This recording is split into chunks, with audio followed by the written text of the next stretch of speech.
Kamu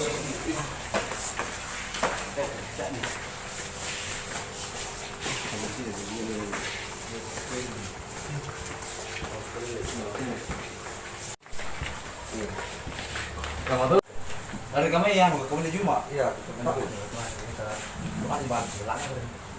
Memang asli kelahiran Toko-Toko ini. Bunda Irama. Iya, tuh jangan dicoba aja mungkin. Orang taman kamu. Semua mencapai aja. Misalnya Apa sih gimana?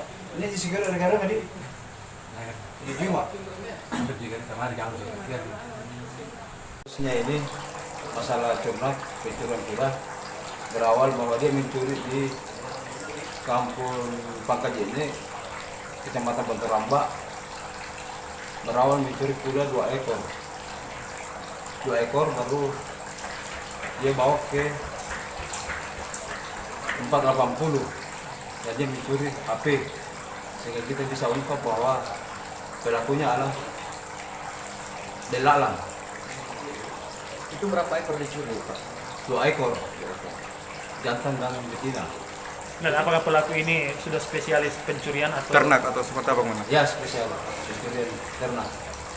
Bisa dijelaskan, Komandan, ini pelaku kenapa bisa mendapat hadiah timah panas, Komandan? Kenapa? Karena waktu dilakukan pengembangan